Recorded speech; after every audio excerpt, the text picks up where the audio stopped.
Welcome to the Dirt on Growing, where we don't just plant seeds, we plant ideas that challenge the norm. I'm your host, Brandon Rust from Full Crop Sciences, and this is the podcast where living soil meets real science. From worm castings to bottled nutrients, microbial inoculants, and chemical pesticides, we're here to question the trends, break down the data, and empower your grow. It's time to think deeper and grow better. What's going on, everybody? Welcome to another episode of the Dirt on Growing. Today I have a guest on. A lot of people have been asking about the what's going on in hemp, and it's always good to just have different perspectives. So if you want to introduce yourself to everybody. Yeah, my name's Luke, LMC. I've been doing content, working in the cannabis business for about the last 10 plus years or so. So yeah, and then I've just been creating content, trying to educate people. Been a big fan of yours for quite some time now. I first saw you kind of popping up, I think on First Smoke of the Day, but I've been seeing your stuff, but really big fan of you, dude. So thanks for having me on. Yeah, appreciate you coming on the podcast. So I think a lot of people are kind of freaking out, about the whole hemp ban and what the future might hold. And, for me, I've been, my job was to trap for a really long time, so it's like, I think that a lot of people are going to kind of do what they're going to do regardless of whatever the law is. But I also kind of think that I don't think it's going to stick. You know what I mean? I think there's too much money involved.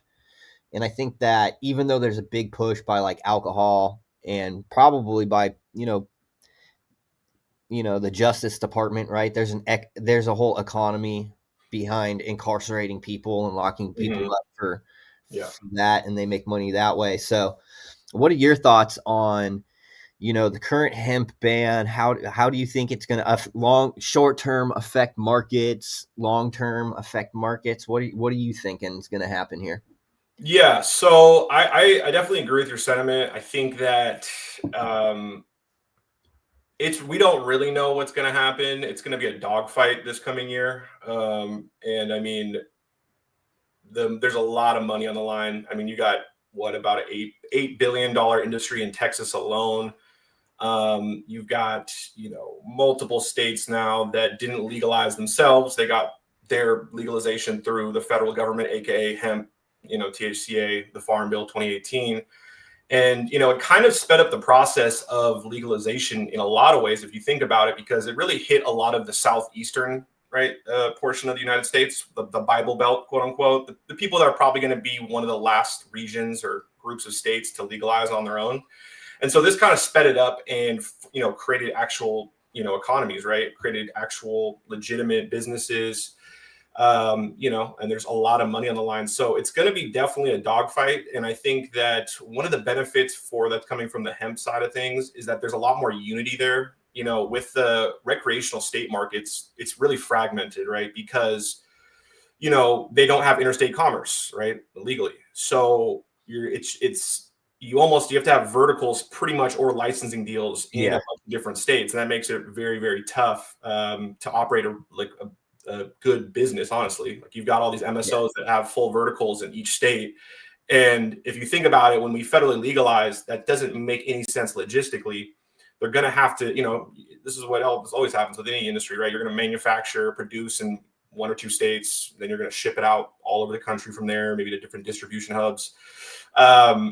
So yeah, I mean, I guess in a roundabout way to answer your question, I definitely think that it's going to be a dogfight. There's going to be a lot of money that's going to be poured into lobbying efforts from the hemp side. There already was some decent amount of lobbying money going in, I think. But it's definitely, it's probably a good business to be in if you're lobbying for hemp for the next year. Let's just say that. Probably. Oh yeah, I'm sure that some people are going to make some good money in that space. Oh yeah. And you know what? Something that you touched on about interstate transport. That's the biggest reason why I think a lot of these companies are able to be successful is because they're able to bypass that when so many other people are limited, unless you're trapping. And it's like one of the reasons why Northern California cannabis boom died. You know, because they were at one point supplying the almost the entire U.S. You know, and when that option wasn't available anymore, you just saw how their economies plummeted. But I do feel like there's going to be a huge pushback. But I'm really curious to also see how, because a lot of people have built like nurseries with hemp license where they're selling genetics, or there's tons of people that are doing seeds and stuff like that, myself included. I've been breeding for a really long time. So I feel like there is an effort. There'll be a large effort for all those, like the products, the sodas, the gummies, the things that are super, super popular you can go buy in a gas station. But I'm really curious to see how the community comes together from like the legacy side, because that's where most of the genetics and that's where most of the seed production, all of the people that are doing that are mainly legacy. Yeah. Yeah, absolutely. Absolutely. I mean, that's definitely one of probably the big tragedies. And, I think the thing that we could all agree on, I know there's some fractioning happening right now in terms of, people are happy about this. Some people are not happy about this. Some people are kind of whatever. It's not going to affect me. I'm going to keep trapping or whatever. But I would say we all agree that the big tragedy for sure is the fact that it affects, the genetics industry, seeds, clones, and that's going to really hurt, like you said, a lot of legacy people, because that's where a lot of those people are, because they've been doing this for 10, 15, 20, 30, 40 years. And, they've been, y'all have been the gatekeepers, not gatekeepers, but I guess the torch holders for, continuing on the genetics and, keeping it not so crazy corporatized. And, it's, you see some of these other groups kind of coming in that are big pharma that are coming to the genetic space. You're seeing, there's plenty of kind of scandals of, different examples of that happening. So yeah, that's definitely not good. That's, I think, something that we can all agree on for sure. And unfortunately what happened is because, this got slipped into a spending bill by good old Mitch McConnell, took a $900,000 payout from a Kentucky whiskey or Kentucky bourbon company. And yeah, it changed. And so that got sucked into it. It's interesting too, because they're like directly in competition right there in Kentucky, because Kentucky didn't legalize. They didn't like say, oh yeah, we have medical or recreational cannabis. Mm-hmm. They just let the hemp industry kind of regulate itself, because they said, hey, we're going to kind of keep hands off. We're going to let you guys do your thing. And that's one of the reasons too, because states like Kentucky is one of the reasons. States like Texas is why there's going to be such a big pushback, because that is where all the money is going to be coming from. That's like the I don't think the hemp ban affects so many states where where there's really easily accessible product, No, yeah, it doesn't. Mm-hmm. Yeah, it definitely doesn't. I think really, it affects, it's going to affect the states. And this is what it's probably going to do. It's going to force a lot of these states to create their own. This is why I'm saying it kind of speeds up the legalization process more so, because now you've got, you've seen like states like South Carolina, North Carolina, Texas, like they're going to be forced to create their own regulations, because like you said, there's so much money on the table. But yeah, it doesn't really affect the legal markets, except for the legal state markets, is that obviously a lot of the THCA supply, right, was coming from California, West Coast, Oklahoma, because really what was happening is all of the excess, bulk supply that was grown, the oversupply grown in the legal state markets was either, it's either going into the trap or it's going into the getting backdoored. Yeah, of course. And that's what everyone has to do, right, to stay alive. And I really think there's nothing wrong with that, to be honest. I mean, now I've seen some arguments too, like I've seen, my homie Poetry of Plants, Nelson. Yeah, Nelson. Yeah. Nelson's a friend of mine as well. Yeah, good friend of mine too. and we've fervently, disagreed on this specific issue quite a bit.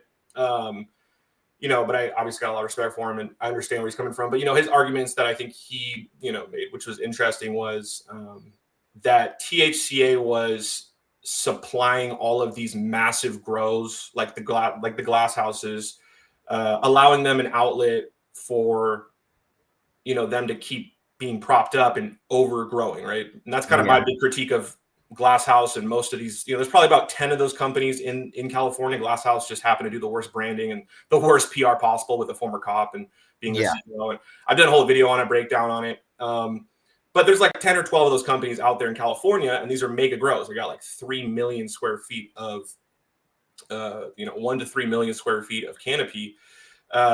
It's basically like what we had back in the day, Mexican, but it's just way prettier nowadays. Yeah, exactly. It's been upgraded Mexican brick, right? There's no seeds in it. It's great, great greenhouse, whatever. But the problem with those companies is, they're like a company like Glass House, and this is my counter, I guess, to Nelson's argument is. What you think that THCA is propping up these companies? I mean, they're going to continue to backdoor. I mean, they're going to continue like what? So THCA is closed. You think they're going to stop backdooring all their stuff to the trap? Like, it's a good point. I just find it kind of, and I get his point, and I get it, and I think what he's trying to say is that there needs to be a market correction. There needs to be there needs to be some companies that go out of business for the market to bounce back. But I don't really think that I don't think we're going to get a market correction like that for 10, 15, 20. I mean, that's my opinion on that. And I also, like I said, if it's not going to go through THCA, I mean, it all technically, if it goes from, the legal markets in California to THCA, that's all technically illegal. Like it's still trapping pretty much, but it's now allowed legally on interstate commerce, right? So once you get it, so it's just like, I don't know. And then I think too, it's interesting. Like, are people going to go to prison? Like that's not good. I don't want to see people go to prison. No, because that brings that, and that's a thing too. One of the things that I always think, how's the Justice Department? Because you have to think about economies, right? And like people going to jail for weed or having, forfeiting property, forfeiting houses, getting on probation, having probation officers, having parole officers, it like that whole system of incarceration is something that it's an economy in itself, right? Yeah. And they have to fund that through, humans. It's basically, they have to get humans into that system to be able to be profitable. And it's terrible for somebody who's like, yeah, dude, I'm growing weed. I fucking love growing weed. I got my little greenhouse going. I fucking sell weed to my homies. And then bam, they're like, oh yeah, you're going to fucking prison, and you're sitting on reception yard with a bunch of fucking killers and crazy ass motherfuckers, and you're like, dude, I'm just sitting here for growing weed. Yeah, and I think right, you went to jail for weed, right? Or yeah, I did. I went to fucking exactly what it's like. I mean, twice. So it's and so what happens here, and you definitely have that experience. You understand how life shattering that can be. I mean, that's going to destroy families, hurt economies. It's going to help. The reason why the prison industrial complex, the military industrial complex are so focused on is because it's the most amount of money that can go to the least amount of people, and it's being siphoned from the public, right? So it really is money laundering, and it's a complete stealing from the American people. It's absolute bullshit. Yeah. So I definitely, so, and I talked to, I had a lawyer, one of the probably top THCA hemp lawyers probably in the country. His name's Rod Kite. And, he said that and this is probably, I don't know if it's gonna be true or not, but he said that the feds aren't probably going to do that much intervention, right? The DEA might do that much intervention because they're going to be forced to, they may work, alongside with some, state, police forces or whatever. But if they get forced into like some sort of court cases and then they lose, that they don't necessarily want to take that. Now, that's a prediction from. Yeah, I could understand that, because if they have to take it to court and it goes up to in the federal court or whatever, and it gets challenged and won, then everything falls apart for everything that they just wrote. 100%, 100%. And so I think from his standpoint, and then we also, I think we also talked about too, is they're definitely going to make some examples of people for sure. It's like you got 1,000 people running at you. Yeah. You only got 2 bullets. You got to stop everyone. You got to shoot one of them or 2 people, and then they'll all stop running at you, right? So I guess that's kind of or make an example of somebody. So I mean, that's probably going to happen. I don't know though. I personally, what I think is like the big battle, and I've been thinking about this for years now. I'm sure you have as well, and most of us have been. But like the real like, the regulations on a state level definitely matter, right? And they matter to everyone living in those states, those communities. But the big game is definitely, how does federal legalization turn out? That's where. Yeah. I mean, this is what I think will end up happening. I think that there'll be some regulation at state level, but if you want to play on a federal playing field, they're going to do something where you might have to have GMP certifications, and then you might also have to have something like a pharmaceutical distribution license, which who knows what they'll charge for that, but it'll be set up to where like there's going to be a different tax rate for federal, if you're distributing through state lines. They'll set it up to where it's highly controlled, and I don't think they're just going to like completely deschedule. It'll be like, okay, well, you have to go through the same hoops that you would if you sell Tylenol or whatever that looks like. I think that's probably what'll end up happening. But I'm really hoping too that just anybody can participate. Like if people want to make seeds and sell clones and home grow, there shouldn't be I get it if you're like blowing up huge spots or something like that, and they're like, hey, we want our money, we want our taxes and stuff. But I think the control in the amount of taxation and everything, it just ruined a lot of the space and put a lot of people against each other, because instead of coming together as a community and being able to operate as such, it's like everybody's competing. Yeah, 100%. And I think too, like, I completely agree with you. Like, that's really always been my thing is, and going back to your comments about, what you think about like what's going to happen with federal legalization, right? If they go to GMP, and then, so first of all, GMP, for folks that aren't aware, it's called Good Manufacturing Processes, I believe, right? Is that what it is?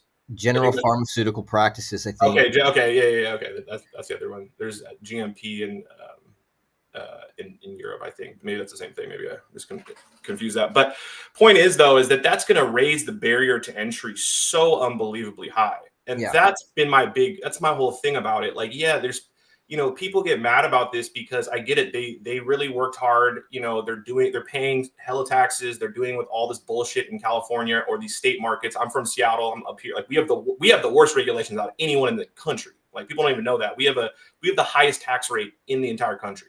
It's very limited licenses. The market, they destroyed the black market here because they got rid of. There's a whole story with that. But I've seen what happens, and so I get those people. They're frustrated. They see all these people now that are doing interstate commerce legally. They're paying a pretty regular tax. They don't have to deal with the banking stuff for the most part. And so there's a lot of a resentment there, and I understand that. But I think it's pretty. I don't think people understand like this. The 2018 Farm Bill pretty much got passed through like in a way where it got slipped in. Like we literally got we tricked, or the group of lawyers and some of the people behind this pretty much, via people like Rand Paul and other, and then Senator, I think it's Richard Blumen. I can't remember which one it is. Ron Wyden. They slipped this into this massive farm bill that happens every 6 years, right? And they started in 2014. They slipped in CBD. They got CBD. That's why the CBD industry popped off in 2014. Obviously got saturated, died off, for the most part. They're still obviously around. And then in 2018, they slipped in, verbiage about, actual, consumable products. And it was very deliberate, honestly, but they slipped it in. They got Mitch McConnell to pretty much promote this as, they trick. I mean, this is just a great example. These politicians don't read the laws. They have obviously, think tanks that do it for them, or they're, they don't pay attention to the actual like fine detail. And these are obviously like 1,000-page plus bills. But we got, like I said, the best situation in my mind, because we pretty much tricked the politicians to pass this. And That's like, I mean, do you have any, I mean, my question, do you have any like, do you believe in any of our politicians? Like, do you have any sort of, No, I don't have any no, faith in dude. them at all. They're all But really here's the thing, corrupt. like Yeah. I've never even voted, and the reason why is because I can't be complete. Like if like it's like me saying that I buy into that system, and I know that system's so inherently corrupt from top to bottom, and I've seen all the voter fraud constantly throughout the years. It's always something new, so you know it's happening, regardless of how they spin it in the media, and it's like, um, the thing is there's just no accountability, and politicians, they're not there to serve the people, they're there to serve their own interests, and that's exactly what they're going to do. So they're going to get paid by whoever's, or they're going to write bills, and they're going to try to get things passed by the people who are paying them the most. Yes. That's the bottom line. That's how our country is work. America is for sale, right? And all of our politicians are as well. I mean, that's why their lobbyists and huge lobby groups exist. So they solely exist to influence, the pocketbooks of politicians and the laws that they write. And so I don't buy into it. I think it's all corrupt, and whether it's left or right. It's like, the saying is left wing, right wing, same shitbird, right? It's Yep. all part of this. It's all the same money in the middle, right? The money is the actual Yeah. body, right? And the money's going to both, and it's just the illusion of choice, and it's complete bullshit. And 99.99% of all politicians are bought and paid for. And like you said, that's because of the system that we have. And so I guess my point to kind of circle back around to is like, we obviously, all of us here don't trust our politicians. We have pretty much zero faith in them. They're all corrupted. That's just the system that they came into, do you really have faith in them to make a better version of federal legalization that we just had? Because this was federal legalization, and it was, in my mind, free, right? Yeah. I have faith that they'll follow the money. You know what I mean? Exactly. So if we put it, if the community puts enough pressure, and if the community puts enough finance behind that pressure, then yeah, I think that it'll change. But the thing is, like, who are we fighting against, right? And it's like, if it's some dude who's like, oh, I'm the CEO of BlackRock or something like that, and it's like, no, we don't want this. They have infinite amount of funds to just like, they can smash the little guy. And so it just really depends on, I don't know, dude. It really comes down to how hard the community hits back, and how hard. Well, the problem is that we're not going to hit that hard, because now we're so fragmented, and we're even fragmented in now in on the hemp side of things, because now you've got the big drink companies that started to pop off in the last 3, 4, 5 years. Yeah. People like, I was working with one of these companies to roll out a Mama Wolf Kush, which is Yellow Wolf's mom's, brand. And it's like, so we now had to pull back on all of that stuff. And I get it. It's like people, the people that paid maybe, let's say you paid millions and millions of dollars for your license in the state that you're operating. And then you're operating next to somebody that's like, oh, dude, I don't have to go through nearly regulations. So it puts a divide between those people. Those people they're in the same space, but it causes that divide. And so it tears people apart, and it's fragmented from all different sorts, whether it's, medical and rec that are fighting for, or whether it's like, hemp versus medical, or hemp versus rec. All sides are divided, and that is going to, and, maybe that was intentional. Maybe it's divide and conquer. That's the art of war. It's the art of war. That's what they've been doing to us for quite some time, right? They divide us through all of the social issues. They never want to talk about the actual, like, the moment we start talking about, class consciousness, right? Not to get super, I guess, political here, but if you look at 2008, right? 2008, there was the Wall Street, right after the crash, there was the big Wall Street protest, right? The Occupy Wall Street. Yeah, there you go. And that scared the shit out of the actual power brokers, the real power, because you saw everyone coming together being like, hey, this is a bullshit system. They're socializing the losses, monetizing, privatizing the gains, right? And it's where, the taxpayer becomes, this piggy bank for these corporate, raiders, pretty much.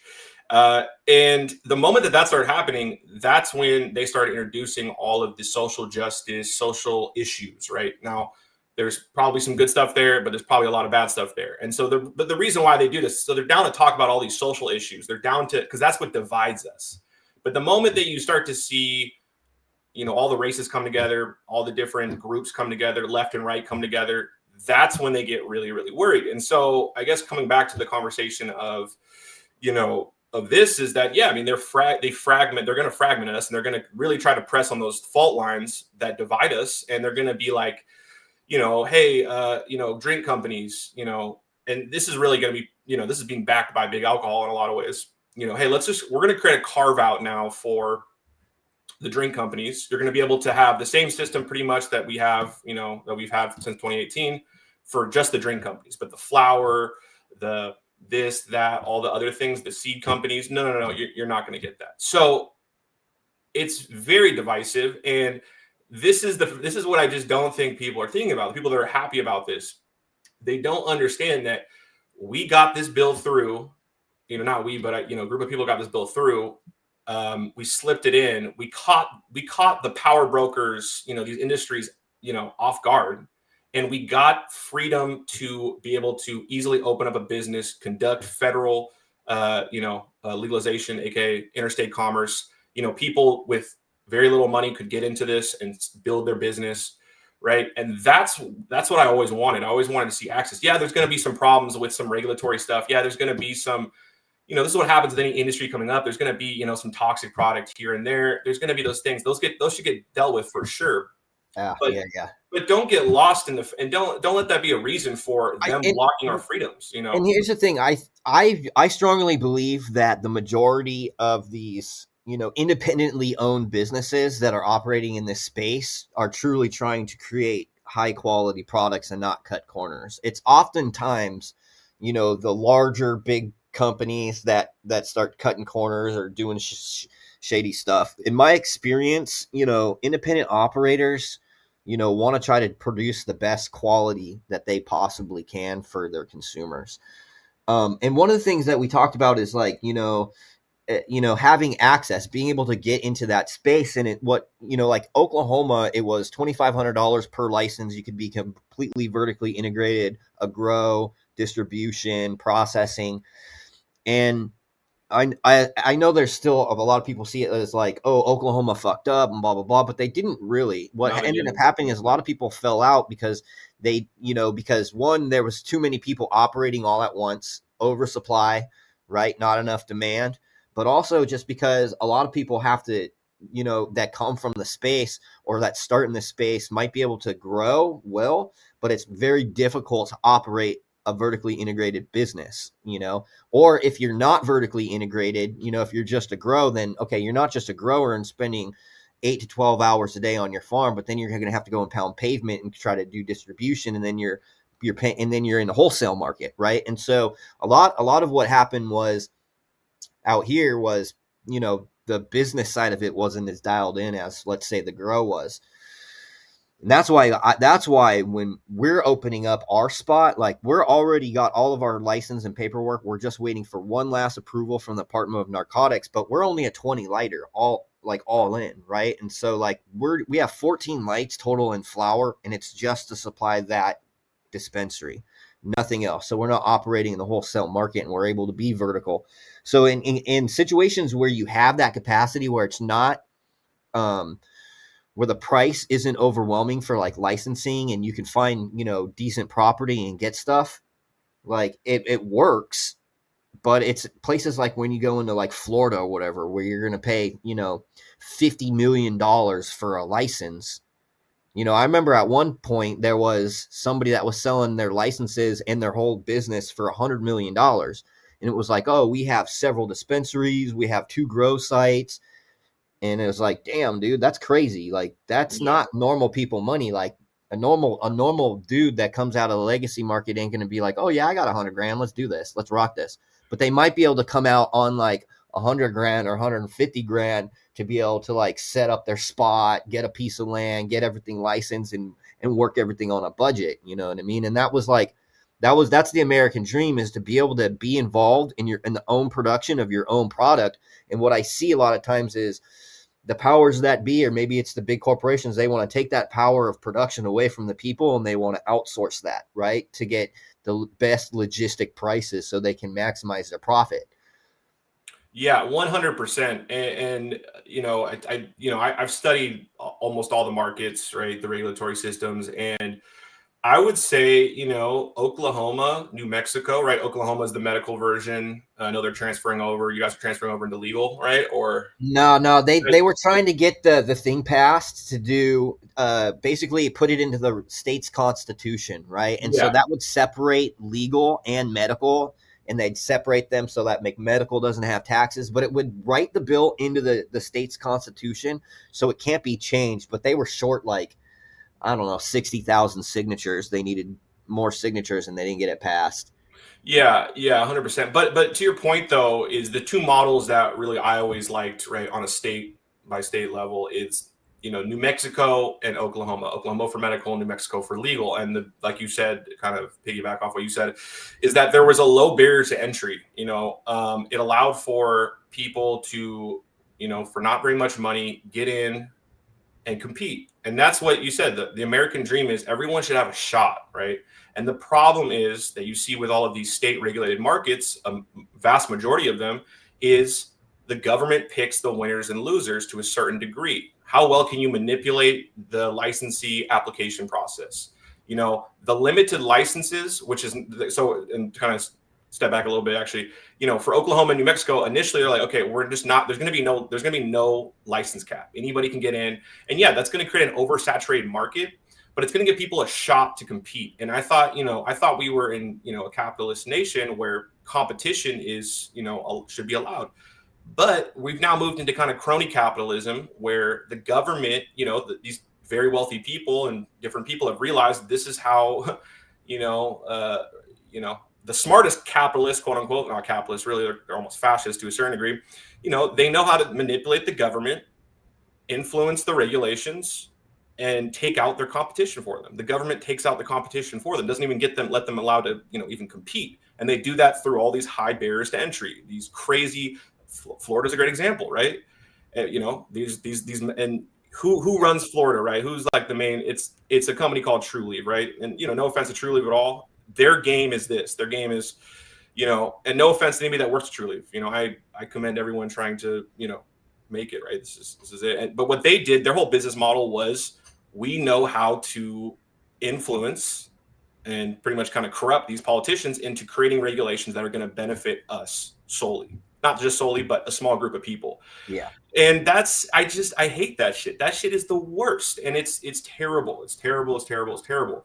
And so, what I like to see is, I like to see, like I said, everyone gets a shot. And this is what this hemp farm bill did, is it gave everyone a shot to get in.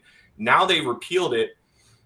Or now that, there's obviously going to be a super big dogfight, but people, like I said, I see people in the comments being like, oh, THCA it's toxic hemp. It's all just, you need to go look it up. I don't think you maybe are educated on this, to be honest, because yeah, there is the stuff like the sprayed on CBD flower, sprayed on Delta 8, and that shit. Yeah, that shit's terrible. I don't like that shit at all. Oh, are you seeing these comments too? Yeah, I'm seeing the comments right here. Okay, yeah, I was going to address that, because here's the thing, like, there are legitimate people who are like running, like I said, a lot of these companies that I've seen are legitimate. They're not, spraying chemicals, but I think it's more when you get into that trap world, right? Where like where there's no access for whatever reason, that people are bringing in things that either are maybe like Chinese packs, or they're fucking sprayed or whatever like that. Those aren't going to people like me. You know what I mean? No, yeah, and it's just the evolution of a expanding new industry, right? And this is what happened: is they started with CBD in 2014, and then so they just had CBD flower, and then 2018 they started doing the Delta 8 stuff. So they would extract the Delta 8 from hemp or wherever, right? Isolate it, and then they would reapply it onto, they'd spray it, or they would infuse it back onto hemp flower. That shit's trash. We obviously, none of us know that shit's garbage, right? But what it evolved into by 2019, 2020, people realized, wait, these laws actually make it so I can just sell regular weed. I don't have to do the Delta 8 bullshit. Because that shit is garbage. We all know that. I agree with everyone there. That shit's terrible. But that's the evolution of how this happened. And so a lot of people get stuck on that kind of that idea of like, oh, it's there is that garbage out there, but the market will correct it. And at the end of the day, if you look at the infrastructural regulations on it, it allows for people to get into the business with decently low cost, allow them to cultivate in certain states, allow them to access markets, people in other states, allow them to pay a fair tax, not being constrained by all of these insane barriers to entry that are implemented by, these different state, regulations. And it's just, people just need to educate themselves on it. And I understand people get, they say, oh, it's gas station weed. It's all this. It's like, I get that. I don't like that stuff really either at all, but that's not really the point. And one of the things that it's like this too. I'm a believer in consumer choice, right? And so it's like you could have, oh yeah, we should ban all this, we should ban all that, and it's like, well, I get it. People shouldn't be putting poisons. People shouldn't be doing spray and all that. I totally agree on that aspect. But also, I also don't want them using safety as a guise for control, because that's oftentimes what we see as well. It's like, oh, well, safety. Oh, this could kill you, and they'll use these like health concerns or safety concerns as political fodder to try to get other people to adhere to their point of view or whatever it is, And so that, obviously we want consumer safety. I mean, that's a given. Like, I'm not going to go and spray imidacloprid on my flowers and then be like, oh, hey, here you go. This is good weed. It's like, obviously we want safety, but we don't want it used to over-regulate, 100%. And I think you made a really good point is what has been the history of the United States for the last, 50 years? Okay. They use fear, right, to get us into a bunch of bullshit, right? We got 9/11, right? Not to go down this hole, but we got 9/11. What do we get after that? Well, we got that fear then, made it. So we got the Patriot Act, right? We lost a bunch of rights. Yep. There's countless other examples of this, right? Where they use fear to say because making people feel safe is one of the best tools ever. Tricking people into thinking that they're going to be more safe is the best tool ever for control. And you're right; it's absolutely a mechanism that's utilized by the government to, the thing about it too is like if they really cared about, for example, I saw somebody talk about, oh, like the kids health are getting and safety. They wouldn't be like, oh, hey. McDonald's, here's some red 40 in your here's some red 5 or some yellow 5, some red 40 in your food. Yeah. They wouldn't be selling, gas station heroin, aka, and that's a whole different issue, separate thing, but they wouldn't be selling it's bullshit. The safety thing is fucking bullshit. And it's a complete truth to it. They use it as a tool to then get the regulations that they want. They exert more control. They help corporate interests and they fuck the little guy. And I've always been about for the little guy. I can tell you are as well, and it's just, people. And like I said, there's a lot of resentment here. So people are, taking this as a win. I really think if you look at American history in the last, pretty much since the 80s, everything has gone downhill pretty much since we got, Buckley v. Vallejo, we got Citizens United, right? Money's poured in. It's all for corporate interests. And they use a lot of PR, a lot of bullshit. They don't care about our health. They sell poison on every street corner in our food. Our food's poisoned. Our food's poisoned.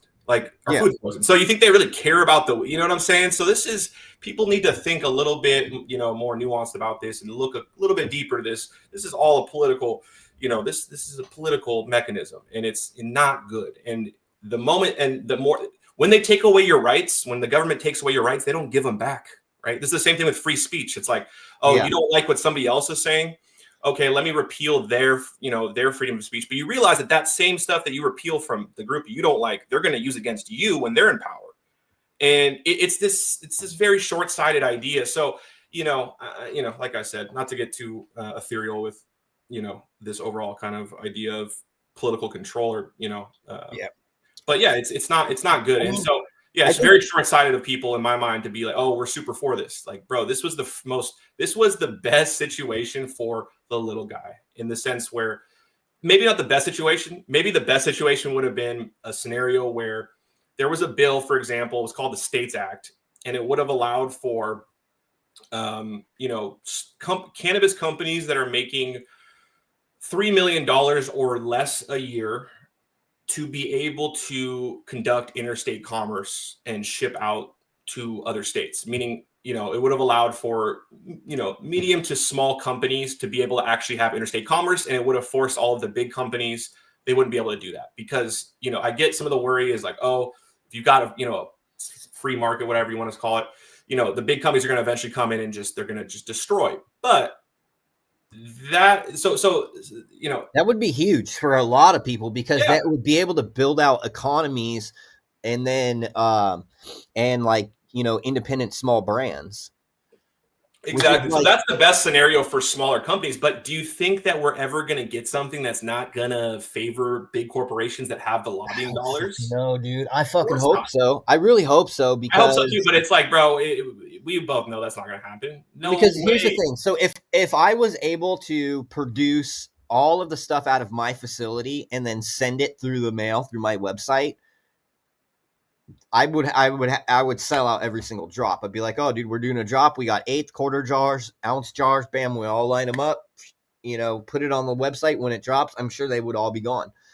As opposed to like, oh, it might take a couple of weeks at the dispo, to get. Yeah, and you're constrained. You're constrained to your market, and that's the thing that I talked to so many people in this industry, and a lot of them being small growers. I'm sure you are as well. And they're struggling in their state markets where they have all these regulations. They're not able to access other markets legally. And what if a small craft grower was able to, access other markets and, sell just breaking down 25, a bust down on 25 units a month or whatever, broken down. I mean, that would be a game changer for a small craft grower. Oh, yeah. And that's what we had with THCA. Now, certain states banned it and it was pretty hard to do, but it was still there. And so it's just, yeah. So that I've talked to so many people like that, and I hate to see it. I really hate to see these small companies that are in these small growers that have so much passion for, cultivation, are amazing cultivators, and they're just limited to their state markets, and they get strangled out because they just didn't play the politics game. They don't have enough whatever it may be. The best thing would be, okay, you can, cultivate, market your products, build a small, loyal, customer base around the country that wants great quality, or, what your brand represents, what you represent as a cultivator. That's the dream. That's the dream, right? And so we had that, and, people just didn't, and it wasn't the full-on dream. It was, I would say 80% of that, maybe, because there was a lot of these small growers in Washington State, for example, that weren't able to do that necessarily. Some made it work, some people didn't, but it was the beginning of that, and we were building on that. And so, like I said, now that big money's reared its head, alcohol has seen big alcohol, big farm. They've seen the money on the table. You think that they're not going to pour, and then you got the MSOs. You think they're not going to pour in like billions of dollars, probably hundreds of millions, if not maybe even billions of dollars into lobbying to benefit them? Of course they are. This is what happened. They saw, we caught them off guard. Not saying we, but they got caught off guard with the 2018 Farm Bill. And they were like, and Mitch McConnell looked like a fucking idiot, right? Because he pretty much legalized cannabis federally. And he didn't really mean to, there's clips of him saying, oh, I just want this for industrial hemp or whatever. But he got tricked, right? And so he slipped this back in, and now they're destroying the board that was created in 2018 to recreate it in what they want. And I don't have a lot of faith that they're going to look out for the small cultivators, the small, home grower. They're not going to look out for the small businesses. And that's what I've always been about. I've always been pro small business, bro. Like I despise corporate cannabis, right? I understand that, you know, you got to work with them sometimes in certain aspects, depends your business, depends the situation, you know, but my whole thing is like, I came from the traditional market. You came from the traditional market. I want to see as many people from the traditional market switch over and be successful in this because, you know, their ancestors, you know, their generations before them, people died for this. People went to prison for this. There's a lot of sacrifice that was made. You made sacrifices, right?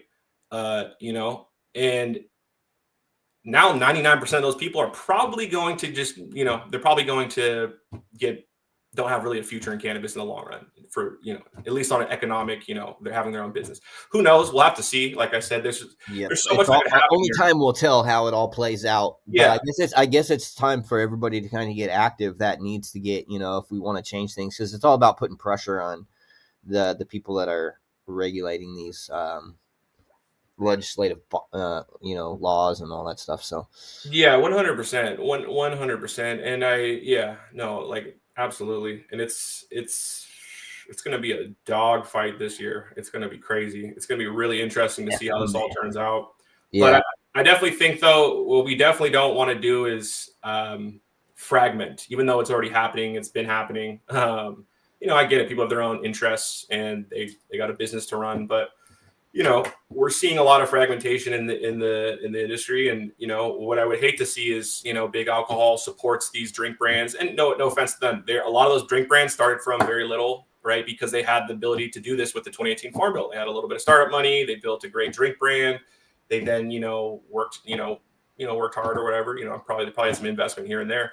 I'm nothing against them, but I think for them to go and be like, okay, yeah, fuck the flower, fuck the seeds. We're just going to get our little cutout, keep operating nationally, just make sure that, you know, the drinks are legal. That's terrible. And that's what's happening though. And I get it. Some people, you know, that's their business. I'm not necessarily hating on it, but yeah, they're going to divide and conquer. They're going to divide and conquer, and they're going to make cutouts for what benefits the power brokers, the people that are donating the money. So I bet that we as a community, you know, can push back pretty hard. Hopefully it works. But we're coming up on about 45 minutes here. I appreciate you coming on, man. This was a good talk. I think it's going to give a lot of people a lot of things to think about. But I think all in all, man, if we just keep trying to push back as a community, we should be able to at least, you know, I think that we could, you know, potentially sway things in our favor. You know, I hope so. I really hope. I appreciate the optimism too. I'm optimistic too. I think that it's going to be a dogfight. There's going to be a lot that's going to happen here in this next year. Very important year for the direction, you know, where we're going to be heading as a total industry, whether it's hemp, cannabis, the entire thing. Because, like I said, this was federal legalization. People just didn't really realize it, and now they just destroyed it. And now it's a power vacuum of who's going to be the people that are going to restructure the new version of it. There might already be a solution, and they're just creating the problem to implement that solution. So yeah, we have to be careful. Absolutely. Well, I'm going to sign off, man. I appreciate you coming on. I appreciate everybody in chat, the 100 people or so that were in here listening. We'll see you guys next time. Awesome. Thanks, brother.